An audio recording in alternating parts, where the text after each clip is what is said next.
யாரிவர் நிகழ்ச்சி நேயர்களுக்கு எங்கள் அன்பின் வணக்கங்கள். வாழ்க்கை வாழ்வதற்கே என்று கூறி உலகில் உள்ள எல்லா இன்பங்களையும் அனுபவிக்க மனிதன் பிரயாசப்படுகின்றான். அதிகமான பணம் கிடைத்தாலும் திருப்தி இல்லை, புகழ் கிடைத்தாலும் மன நிறைவு இல்லை, நினைத்தவை எல்லாம் கிடைத்தாலும் மனிதனின் வாழ்க்கையிலேயோ திருப்தி என்பதே இல்லை. அதையும் இதையும் தேடி ஓடி சம்பாதித்தும் இறுதியில் தான் முழுமை அடையவில்லை என்றே மனிதன் உணர்கின்றான். மனித வாழ்க்கையில் ஏன் திருப்தி இல்லை? உங்களுக்கும் இந்த கேள்விகள் மனதில் எழும்புகின்றதா?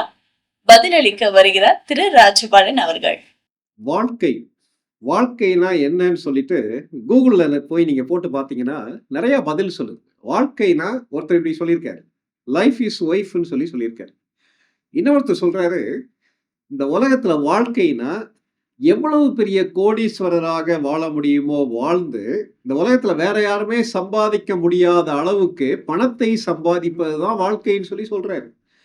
இன்னொருத்தர் என்ன தெரியுமா சொல்றாரு, தோன்றிய புகழோடு தோன்றுக.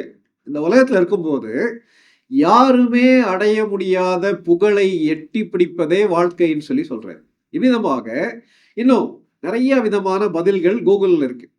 மனிதன் அவன் தன்னுடைய சொந்த எதிர்பார்ப்பின் அடிப்படையில வாழ்க்கையை அணுகுகிறான். ஒரு ஏழைக்கு சாப்பாடு தான் வாழ்க்கையா இருக்கு. ஒரு பணக்காரனுக்கு இன்னும் பணத்தை சம்பாதிப்பது வாழ்க்கையாக இருக்கிறது. தவறு அல்லது ஒரு குடிகாரனுக்கு தவறான காரியத்துல திருப்தியை தேடக்கூடிய ஒரு மனிதனுக்கு வாழ்க்கை இந்த உலகத்தை அனுபவிப்பதிலே இருக்கிறது. ஆனா கேள்வி என்னன்னா, இவர்கள் அனுபவிக்கக்கூடிய வாழ்க்கையில உண்மையான திருப்தி கிடைச்சிச்சா? உண்மையாவே லைஃபை என்ஜாய் பண்றாங்களா? பெரிய கேள்வி. வாழ்க்கை எல்லாவற்றையும் அனுபவித்து விட்டு வாழ்க்கை முடிவுல போய் நிற்கும் போது, ஐயோ இந்த வாழ்க்கையை வீணாக்கிட்டனே, நல்லா வாழ்ந்திருக்கலாமே, நான் மற்ற என்னுடைய குடும்பத்தின் மக்களுக்கு முன்மாதிரியாக நான் வாழ்ந்திருக்கலாமே, என்னுடைய பிள்ளைகளுக்கு, என்னுடைய மனைவிக்கு, என்னுடைய கணவருக்கு இன்னும் அன்பா நான் வாழ்ந்திருக்கலாமே. இந்த உலகத்துல பணம் மாத்திரம் என்னுடைய வாழ்க்கையின் குறிக்கோளாக இருந்து லைஃபை நான் வீணாக்கிட்டனே சொல்லி வருத்தப்படக்கூடிய மக்கள் எத்தனையோ பேர் இருக்காங்கல்ல. ஞானோதயம் எப்போ பிறக்குதுன்னா வாழ்க்கையுடைய கடைசியில பிறக்குது. ஆனா வாழ்க்கையில 70-80 வயது ஆகும்போது, ஐயோ என்னுடைய லைஃபை வேஸ்ட் ஆக்கிட்டேன்னு சொல்லும் போது மறுபடியும் அந்த வாழ்க்கை திரும்ப வராது. ஒரு மனிதன் இவ்விதமாக சொன்னார், நம்முடைய வாழ்க்கை என்பது ஒரு வழி பயணம், ஒன் வே டிராபிக் அல்லது ஒன் வே டிராவல். மறுபடி திரும்ப வர முடியாத ஒரு வழி பயணம். ஒருவேளை என்னுடைய 25 வயசுல நான் செஞ்ச தப்ப மறுபடியும் பழைய நிலைமைக்கு போய் அதை சரி பண்ண முடியாது. எனக்கு கிடைத்த வாய்ப்புகளை மறுபடியும் நான் பெற்றுக்கொள்ள முடியாது.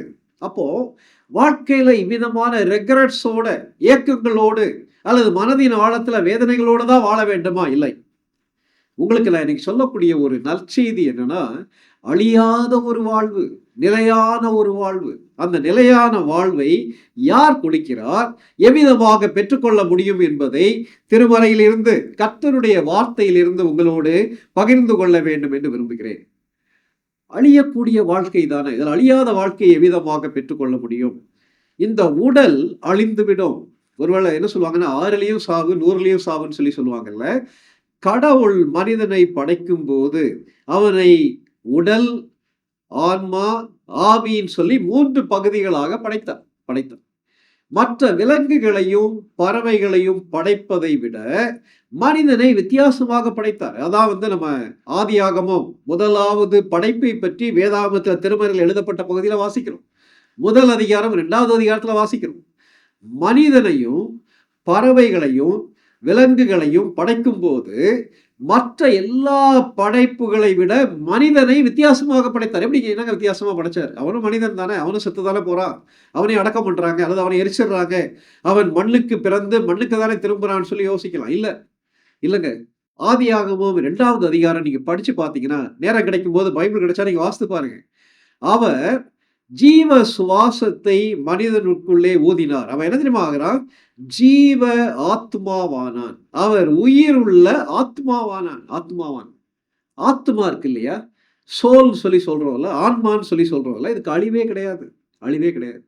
அப்போ இந்த உலகத்துல வாழும்போது என்னுடைய சரீரத்துக்காக மாத்திரம் வாழ்வேனானால் இந்த சரீரம் ஒரு நாள் அழிந்துவிடும். இந்த உலகத்துல உயிர் வாழ்வதற்காகவே வாழ்ந்தனா இந்த உயிர் ஒரு நாள் போயிடும். ஆனா என்னுடைய ஆத்துமா இருக்கு. ஆத்துமான்ற வார்த்தைக்கு இவ்விதமான ஒரு எக்ஸ்பிளனேஷன் கொடுக்குறாங்க. Mind, will and emotion. அதாவது மனம், தீர்மானிக்கக்கூடிய திறன், உணர்ச்சிகள். இது யாருக்கு உண்டு? மனிதர்களுக்கு மட்டுமே உண்டு. எந்த ஒரு மிருகத்துக்கும், பறவைக்கும், இந்த உலகத்துல உள்ள எந்த படைப்புக்குமே கிடையாது, கிடையாது. இந்த ஆத்துமாவுக்கு அழிவே கிடையாது, அழிவே கிடையாது. அப்போ இந்த ஆத்துமா எவ்விதமாக செயல்படுகிறதோ அதை பொறுத்துதான் அழிவில்லாத ஒரு வாழ்க்கையை பெற்றுக்கொள்ள முடியும். பெற்றுக்கொள்ள முடியும். நான் பேசுறது உங்களுக்கு புரியும்னு சொல்லி நினைக்கிறேன். அப்படி அழிவில்லாத வாழ்க்கை எப்படி பெற்றுக்கொள்ள முடியும்? என்னுடைய மனம் நல்ல காரியங்களையே யோசிக்க வேண்டும், நல்ல காரியங்களையே தீர்மானிக்க வேண்டும். அநேகத்துல பாத்தீங்கன்னா நம்முடைய மனம் தாறுமாறா யோசிக்குது. என்னுடைய சித்தம்னா காரியங்களை தீர்மானிக்கக்கூடிய திறன். எது சரின்னு எனக்கு நல்லா தெரியும். ஆனா அநேக நேரங்களில் தவறான காரியத்தை நான் தீர்மானிச்சிடுறேன். என்னுடைய சித்தம், ஏன்னா அது கரப்டடா இருக்கு.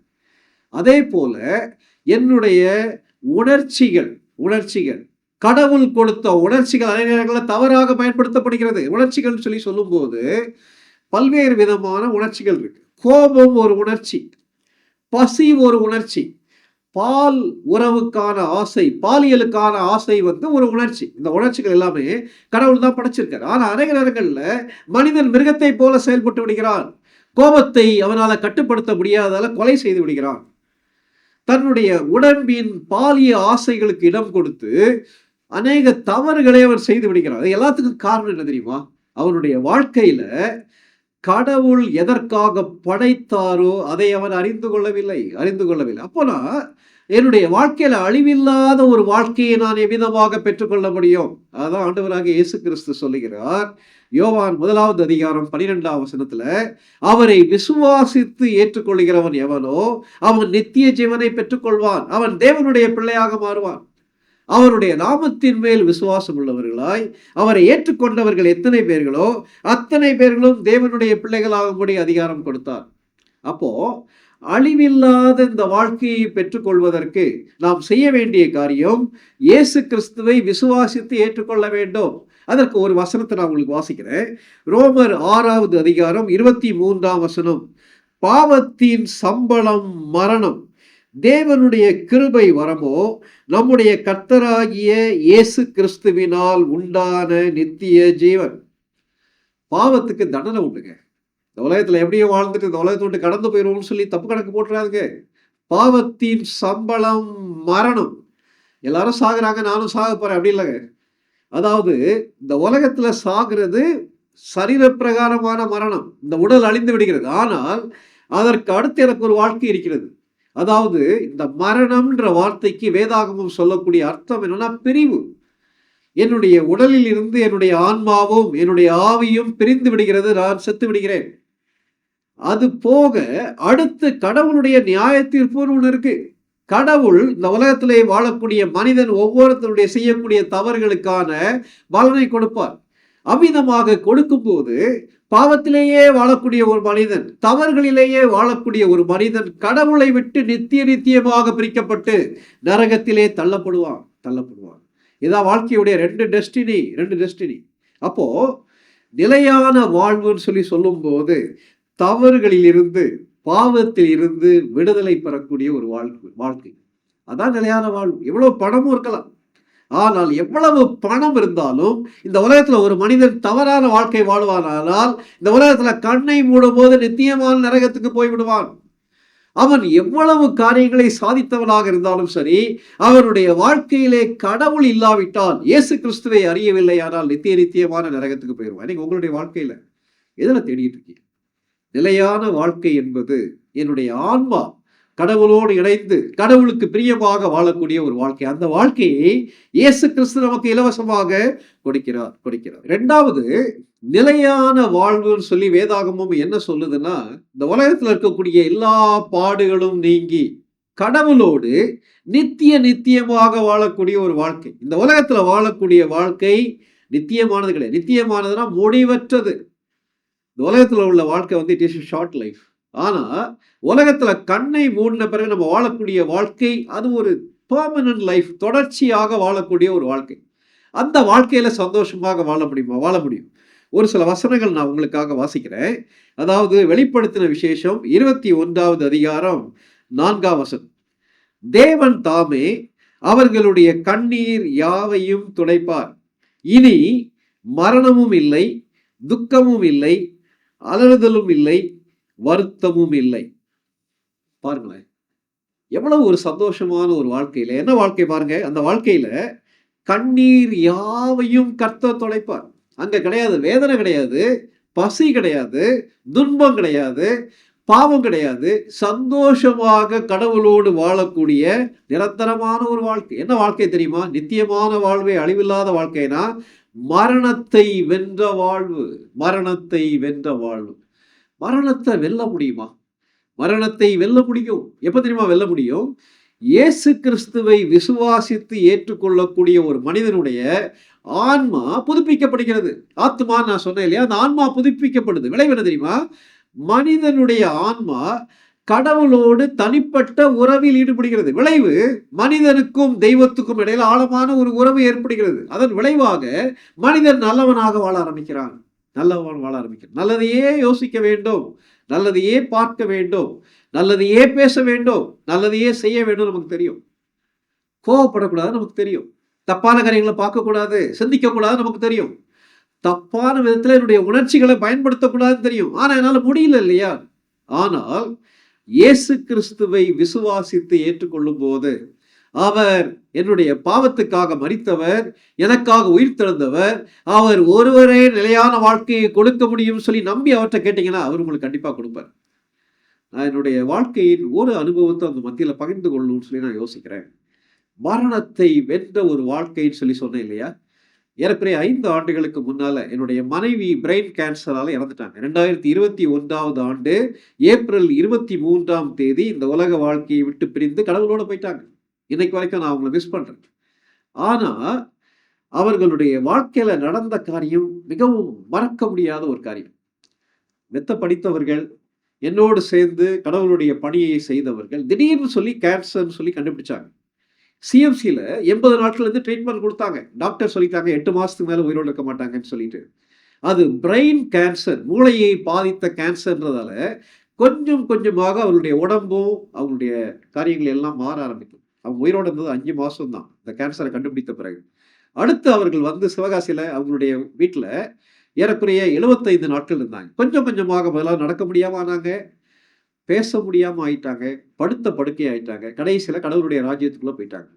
இப்படிப்பட்ட ஒரு பாதையில போகும்போது வாழ்க்கை திருப்தியாக இருக்க முடியுமா? இப்படிப்பட்ட வாழ்க்கையில மரணத்தை வெல்ல முடியுமா? இப்படி சூழ்நிலையில கடந்து போகும்போது அவர்கள் பேசின ஒரு காரியம் என்னால மறக்க முடியாது. என்ன தெரியுமா சொன்னாங்க? வாழ்க்கையில் ரொம்ப சந்தோஷமான நாள் என்ன நாள் தெரியுமா? நான் இந்த உலகத்துல கண்ணை மூடும் போது இயேசு கிறிஸ்துவோடு நான் இருப்பேன். இந்த மரணம் என்னுடைய வாழ்க்கையின் முடிவு கிடையாது. இன்னும் அவங்க என்ன தெரியுமா சொன்னாங்க? எனக்கு அது ரொம்ப வருத்தமா இருக்கு. ஏன் தெரியுமா? என்னைக்கு நான் கடவுள்கிட்ட போவேன்னு எனக்கு தெரியாது. கேட்டிருக்க அருமையான சகோதர சகோதரிகளே, உங்களுடைய வாழ்க்கையில எல்லாம் இருக்கு. ஆனா உள்ளத்துல நிம்மதி இல்லை இல்லையா? உங்களுக்கு மரணத்தை தைரியமாக சந்திப்பதற்கு உங்களுக்கு நிச்சயம் உண்டா? நல்ல ஹெல்த் இருக்கு, நல்ல அறிவு இருக்கு, நல்ல வீடு இருக்கு, நல்ல குடும்பம் இருக்கு, சமுதாயத்துல அந்தஸ்து இருக்கு. ஆனா உள்ளத்தின் ஆழத்துல சந்தோஷமும் சமாதானமும் இல்லை இல்லையா? மரணத்தை வென்ற ஒரு வாழ்வு, மரணத்தை வென்ற ஒரு வாழ்வு இயேசு கிறிஸ்து கொடுக்கிறார். அந்த வாழ்க்கையே அழிவில்லாத நிலையான ஒரு வாழ்வு. மூன்றாவது, இயேசு கிறிஸ்து கொடுக்கக்கூடிய அழிவில்லாத வாழ்க்கைன்னு சொல்லி சொல்லும் போது எப்படிப்பட்ட வாழ்க்கை தெரியுமா? அது மிகவும் திருப்தியான ஒரு வாழ்வு. திருப்தியான வாழ்வு. அது என்ன திருப்தியான வாழ்வு? யோவான் 4வது அதிகாரம் 14ஆம் வசனம் இவ்விதமாக சொல்கிறது: இந்த தண்ணீரை குடிக்கிறவனுக்கு மறுபடியும் தாகம் உண்டாகும். நான் உனக்கு கொடுக்கக்கூடிய இந்த ஜீவ தண்ணீரை நீ பெற்றுக்கொள்வாயானால் ஒரு நாளும் உனக்கு தாகம் உண்டாகாது. அதை பெற்றுக்கொள்கிறவனுடைய உள்ளத்திலே நித்தியமாக ஊறுகிற ஜீவ நீரூற்றா இருக்கும்னு சொல்லி சொன்னார். யார்கிட்ட சொன்னாரு? அது என்ன தண்ணீர், ஜீவ தண்ணீர், இதெல்லாம் நமக்கு புரியல இல்லையா?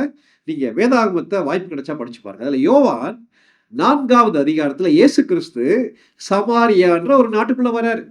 அந்த நாட்டுக்குள்ள வரும்போது மதியானம் 12 மணி, பயங்கர டயர்டா. இந்த உலகத்துல இயேசு கிறிஸ்து இருக்கும்போது நம்மை போல மனிதனாக இருந்தார். 100% கடவுளா இருந்தார். பயங்கர டயர்டா. அந்த பாலஸ்தீனா தேசம் பயங்கர வறட்சியான ஒரு தேசம். அந்த வெயில்ல கிணத்து பக்கத்துல போய் உட்கார்ந்து ஒரு பெண்ணோடு பேச ஆரம்பிக்கிறார். அந்த பெண் தண்ணீர் எடுக்க வந்தவள். அவர் கடவுளாக இருந்தபடியினால் அவளுடைய வாழ்க்கையின் அந்தரங்கங்கள் எல்லாம் அவருக்கு நன்றாக தெரியும். பேசிட்டே இருக்கும், தண்ணி குடுமான்னு சொல்லி சொல்றாரு.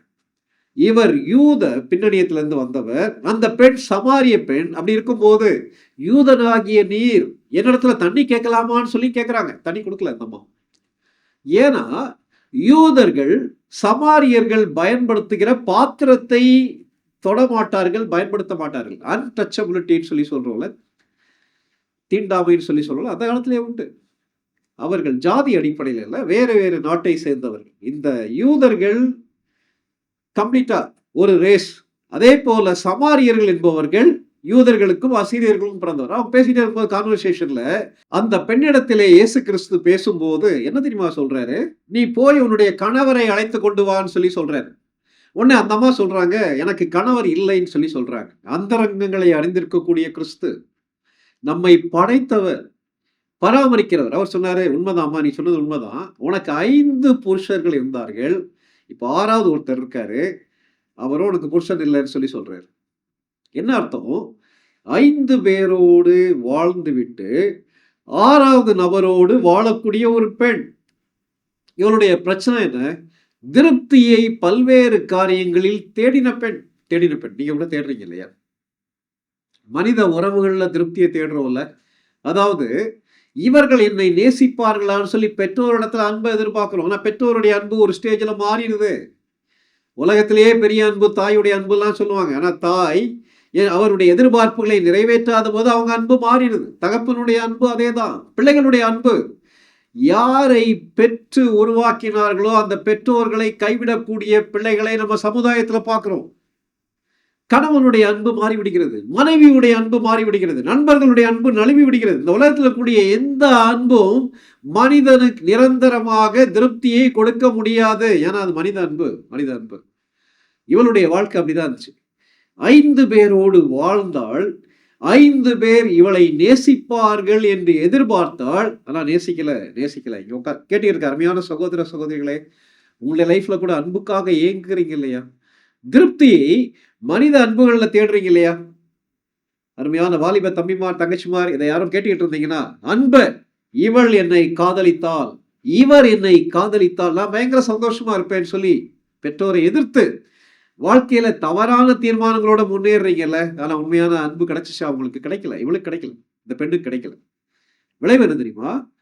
அவள் ஆடையை மாற்றுவது போல தன்னுடைய கணவரை மாற்றிக் கொண்டிருந்தாள். 5 பேரோடு வாழ்ந்து விட்டால் 6வது நபரோடு வாழ்கிறாள். ஆனால் திருப்தி கிடைக்கும். 1. 2வது, அவள் தன்னுடைய உடலின் ஆசைகள் எல்லாவற்றையும் திருப்தி செய்வதன் மூலமாக உண்மையான சந்தோஷத்தையும் திருப்தியும் தேடுகிறாள். திருப்தி கிடைக்கல. உடலின் ஆசைகள் தவறில்லை, கடவுள் படைத்தது. ஆனால் அதை திருமணம் என்ற வட்டத்துக்குள்ளே மாத்திரம் நிறைவேறும்படி கடவுள் உருவாக்கி இருக்கிறார். ஆனா இந்த பெண் திருமண வட்டத்தை தாண்டி லிவிங் டுகெதர் ரிலேஷன்ஷிப் சொல்லி இன்னைக்கு நம்ம பார்க்கிறோம் இல்லையா? திருமணம் ஆகாதபடிக்கே கணவன் மனைவியாக வாழக்கூடிய ஒரு கேடுகட்ட கலாச்சாரம் மத்தியில வந்திருக்கு இல்லையா? அமிதமான கலாச்சாரத்தை 2000 ஆண்டுகளுக்கு முன்பாக பின்பற்றின ஒரு பெண். ஆனா கேள்வி என்னன்னா, வரைமுறைகள் எல்லாவற்றையும் உடைத்து போட்ட இந்த பெண் உள்ளத்துல திருப்தி கிடைச்சா? திருப்தி கிடைக்கலையே. உங்க வாழ்க்கையில திருப்தி கிடைச்சிச்சா? எத்தனையோ காரியங்களை செய்றீங்க இல்லையா? திருப்தி கிடைச்சா? அப்படிப்பட்ட ஒரு பெண்ணிடத்துல இயேசு கிறிஸ்து சொல்லும் போது, இந்த தண்ணீரை குடிக்கிறவனுக்கோ தாகம் உண்டாகும், நான் உனக்கு கொடுக்கக்கூடிய தண்ணீரை நீ குடிக்கும் போது அது நித்திய ஜீவகாலமாக உனக்குள் ஊறுகிற நீரூற்றாயிருக்கும். என்ன அர்த்தம்? அவள் புரியாதபடிக்கு கேட்கிறாள். விளைவு என்னன்னா, கடைசியில நான் தான் அந்த நிலையான வாழ்க்கையை உனக்கு கொடுக்க முடியும் என்று இயேசு கிறிஸ்து தெளிவாக சொல்கிறார். விளைவு என்ன தெரியுமா? தன்னுடைய தவறுகளை உணர்ந்து இந்த தவறுகளை மன்னிக்கக்கூடிய ஆண்டவராகிய இயேசு கிறிஸ்துவை நம்பி அவள் ஏற்றுக்கொள்கிறாள். அந்த ஒரு சந்திப்பு அவளுடைய வாழ்க்கையை மாற்றிவிட்டது. விளைவு என்ன தெரியுமா? வேகமா குடத்தை வச்சுட்டு ஊருக்குள்ள போய் சொல்றார், நான் செய்த எல்லாவற்றையும் ஒருத்தர் சொன்னார், எந்த திருப்தியை தேடிக்கொண்டிருந்தால் திருப்தியை ஒருத்தர் கொடுத்து விட்டார் என்று சந்தோஷமாக சொல்கிறார். விளைவு என்ன தெரியுமா? அவருடைய வாழ்க்கை தலைகீழாக மாறிவிட்டது. அந்த திருப்தியான வாழ்க்கையை இயேசு கிறிஸ்து உங்களுக்கு கொடுக்க வல்லவராயிருக்கிறார். நீங்க அவற்றை கேட்கலாம், தாராளமா உங்களுக்கு கொடுப்பார், இலவசமாக கொடுப்பார். 3 காரியங்கள் பார்த்தோம். 1, தவறுகளிலிருந்து பாவத்திலிருந்து விடுதலை பெறக்கூடிய ஒரு வாழ்க்கை. இரண்டாவது மரணத்தை வென்ற வாழ்க்கை, மூன்றாவது திருப்தியான ஒரு வாழ்க்கை. ஏன் நீங்க இந்த வாழ்க்கையை பெற்றுக்கொள்ளக்கூடாது? அவர் இலவசமாக இன்றைக்கு அவர் உங்களுக்கு கொடுக்கிறார். அவரை நம்பி ஏற்றுக்கொள்ளுங்கள், நிச்சயமாக அவர் உங்களுக்கு கொடுப்பார். ஏற்றுக்கொள்வீங்களா? நீங்கள் இயேசுவின் அன்பையும் பாவ மன்னிப்பையும் நித்திய ஜீவனையும் பெற்றுக்கொள்ள வேண்டுமானால் அவரே உங்கள் பாவத்திற்காக தேவன் அருளிய பலி என உணர்ந்து விசுவாசத்துடன் அவரை உங்கள் வாழ்க்கையில் ஏற்றுக்கொள்ளுங்கள். இது உங்கள் இருதயத்தின் வாஞ்சியை வெளிப்படுத்துமானால் இந்த விசுவாச ஜெபத்தை இப்பொழுதே ஜெபியுங்கள். அப்பொழுது அவர் உங்கள் வாழ்க்கையில் வருவார். இது ஒரு ஜெபத்தின் மாதிரி. முதலில் நான் சொல்கிறேன். ஆண்டவராகிய இயேசுவே, நீர் எனக்கு தேவை. என் பாவத்திற்காக நீ சிலுவையில் மரித்ததுக்கு நன்றி. என் வாழ்க்கையின் கதவை நான் திறந்து உம்மை என் இரட்சகராகவும் ஆண்டவராகவும் ஏற்றுக்கொள்கிறேன். என் வாழ்க்கையை நீர் ஆட்கொண்டு நான் எப்படிப்பட்டவனாக இருக்க நீர் விரும்புகிறீரோ அப்படியாக என்னை மாற்றும். ஆமேன். இந்த ஜெபம் உங்கள் உள்ளத்தின் விருப்பத்தை வெளிப்படுத்துமானால் இப்பொழுதே நீங்கள் இருக்கும் இடத்தில் இந்த ஜெபத்தை ஜெபியுங்கள். நான் இந்த ஜெபத்தை ஒவ்வொரு வாக்கியமாக சொல்லும்போது நீங்களும் அமைதியாக சொல்லுங்கள். ஆண்டவராகிய இயேசுவே, நீர் எனக்கு தேவை. என் பாவத்திற்காக நீ சிலுவையில் மரித்ததுக்கு நன்றி. என் வாழ்க்கையின் கதவை நான் திறந்து உம்மை என் இரட்சகராகவும் ஆண்டவராகவும் ஏற்றுக்கொள்கிறேன். என் வாழ்க்கையை நீர் ஆட்கொண்டு நான் எப்படிப்பட்டவனாக இருக்க நீர் விரும்புகிறீரோ அப்படியாக என்னை மாற்றும். ஆமேன். இப்பொழுது நீங்கள் இந்த விசுவாச ஜெபத்தை ஜெபித்துள்ளீர்கள். இயேசு கிறிஸ்துவை உங்கள் வாழ்க்கையில் வரும்படி அழைத்திருக்கிறீர்கள். அவரை வேண்டிக் கொள்ளும்போது அவர் வருவதாக வாக்களித்துள்ளதால் அவர் வாக்களித்தபடியே வந்துள்ளார் என்பதை நிச்சயமாய் அறிந்து கொள்ளுங்கள். மேலும் உங்கள் பாவங்கள் மன்னிக்கப்பட்டது என்றும் நீங்கள் தேவனுடைய பிள்ளையாகி நித்திய ஜீவனை பெற்றுக்கொண்டீர்கள் எனவும் உறுதி கொள்ளுங்கள். இயேசு வாக்களித்த பரிபூரண வாழ்வை நீங்கள் அனுபவிக்க விரும்பினால் தினமும் வேதம் வாசித்து ஜெபிப்பதன் மூலம் அவரோடு தொடர்பு கொள்ளுங்கள். அப்பொழுது உங்கள் வாழ்க்கைக்காக அவர் வைத்துள்ள அற்புதமான திட்டத்தை அறிந்து கொள்ள முடியும். இயேசுவை நேசித்து அவரை பின்பற்றுகிறவரிடம் தொடர்பு கொள்ளுங்கள். இறுதியாக அவருடைய அற்புதமான வாக்குத்தத்தங்களை எப்பொழுதும் நினைவு கூறுங்கள். நான் உன்னை விட்டு விலகுவதுமில்லை, கைவிடுவதுமில்லை. இதோ உலகத்தின் முடிவு பரியந்தம் சகல நாட்களிலும் நான் உங்களுடனே கூட இருக்கிறேன். தலைகளை தாழ்த்தி ஜெபிக்கலாம். அன்புள்ள ஆண்டவரே, எங்களுக்கு நீர் வைத்திருக்கக்கூடிய அந்த வாழ்க்கை நிலையான ஒரு வாழ்க்கை, சந்தோஷமான ஒரு வாழ்க்கை, அழிவில்லாத ஒரு வாழ்க்கை, மரணத்தை வென்ற ஒரு வாழ்க்கை, திருப்தியான ஒரு வாழ்க்கை, இந்த வாழ்க்கையை இயேசு கிறிஸ்து மூலமாக இலவசமாக எங்களுக்கு கொடுக்கிறீரே. இந்த வாழ்க்கையை ஆசையோடு உம்மிடத்திலே கேட்கிற ஒவ்வொருவருக்கும் நீர் கொடுக்க ஆயத்தமா இருக்கிறீர். அதை உம்முடைய பிள்ளைகள் பெற்றுக்கொள்ள யார் யாரெல்லாம் இடத்துல கேட்கிறார்களோ அவர்களுக்கு நீர் தாரும். இதை அவர்கள் அறிந்து கொள்ள, பெற்றுக்கொள்ள நீர் அவர்களுக்கு உதவி செய்யும். இயேசுவின் நாமத்தில் வேண்டிக் கொள்கிறோம் பரமபிதாவே. ஆமென்.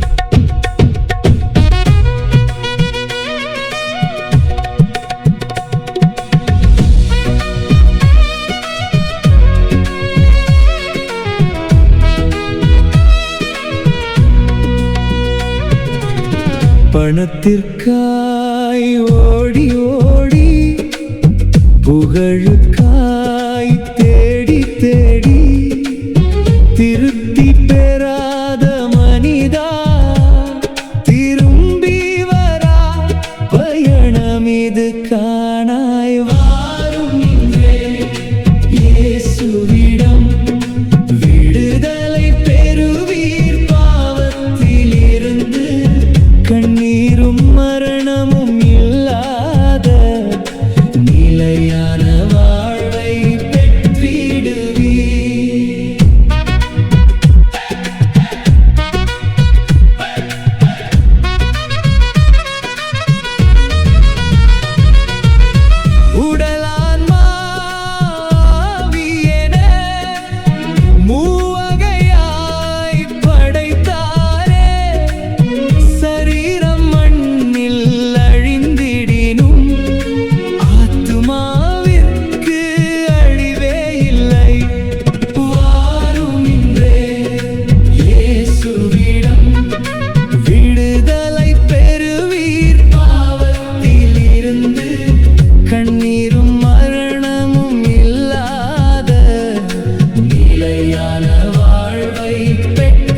நேயர்களே, மனிதன் எவ்வளவு சம்பாதித்தாலும் அனுபவித்தாலும் அது அவனுக்கு திருப்தி அளிக்காது என்றும், இது அழிந்து போகும் வாழ்க்கை என்றும் இப்போது தெரிந்து கொண்டிருப்பீர்கள்.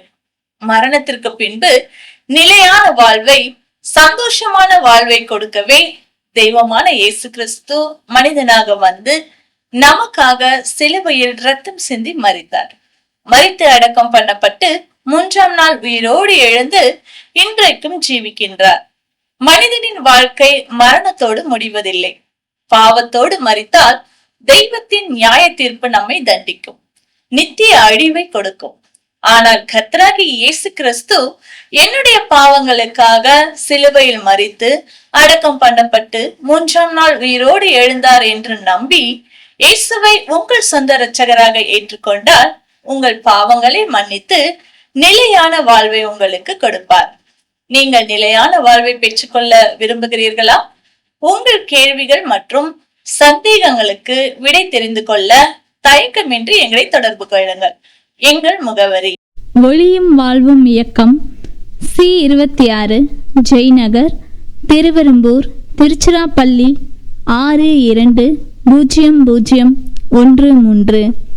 அலைபேசி எண் 7518137441 மற்றும் 9487007441. Email ID tv@lala.org.in. நேயர்களே, இன்றைய நிகழ்ச்சி உங்கள் வாழ்க்கையை குறித்த கண்ணோட்டத்தில் ஒரு மாற்றத்தை ஏற்படுத்தி இருக்கும் என்று நாங்கள் நம்புகிறோம். இந்த நிகழ்ச்சி உங்களுக்கு பயனுள்ளதாக இருந்தால் மற்றவர்களுக்கும் பகிருங்கள். ஒளியும் வாழ்வும் இயக்கத்தின் சார்பாக உங்களுக்கு எங்கள் வாழ்த்துக்கள். நன்றி, வணக்கம்.